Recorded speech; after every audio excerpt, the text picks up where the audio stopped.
Hello guys, welcome back to another food vlog. ఈరోజు మన recipe వచ్చేసి చక్కగా పాయసం అనమాట. అది దేంతో చేసామనుకుంటున్నారా? ఉప్మా రవ్వతో పాయసం చేసేసాము. చాలా టేస్టీగా ఉంది. మీరు కూడా ట్రై చేసేయండి లాస్ట్ వరకు చూసేసి. అయితే ఒక ప్యాన్ పెట్టుకొని దాంట్లోకి ఒక కప్పు వరకు అయితే నెయ్యి తీసుకొని, మన ఇంట్లో ఏ డ్రై ఫ్రూట్స్ ఉన్నా పర్లేదండి, చక్కగా వాటన్నిటిని వేసేసుకొని మాడిపోకుండా మంచిగా ఫ్రై చేసేసుకొని ఒక గిన్నెలోకి అయితే తీసేసుకోండి. అదే నెయ్యిలో ఇప్పుడు ఒక కప్పు వరకు అయితే మంచిగా రవ్వ అండి, ఇది రవ్వ పాయసం కాబట్టి, సో ఒక కప్పు వరకు అయితే రవ్వ తీసుకొని మంచిగా అందులో చక్కగా వేపేసుకోండి. మాడిపోకుండా రవ్వ చూసారా ఈ కలర్కి చేంజ్ అయ్యేంత వరకు ఫ్రై చేసేసుకొని దాంట్లోకి వాటర్ని యాడ్ చేసేసుకోవాలి. చక్కగా వాటర్లో 2 minutes ఆర్ 3 minutes అయినా మంచిగా కుక్ అయిపోవాలి.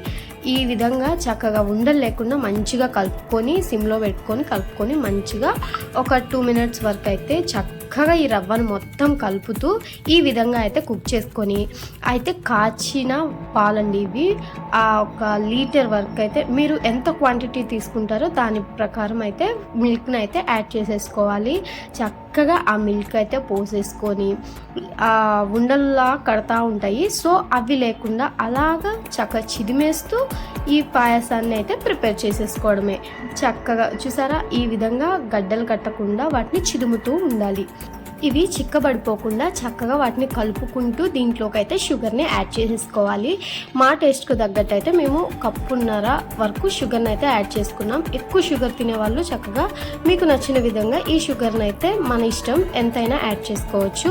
చక్కగా ఆ షుగర్ని కూడా మంచిగా కలిపేసుకోవాలి. చూసారా ఉండలు లేకుండా ఎంత పర్ఫెక్ట్గా ఎంత బాగుందో. సో ఈ విధంగా అయితే రవ్వ పాయసం ప్రిపేర్ చేసుకోవాలి.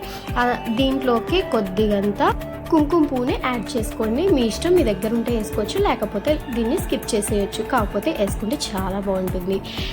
ఇలాగా చిక్కబడకుండా 5 minutes ఆర్ 4 minutes అయినా చక్కగా వీటిని కుక్ చేసేసుకోవాలండి.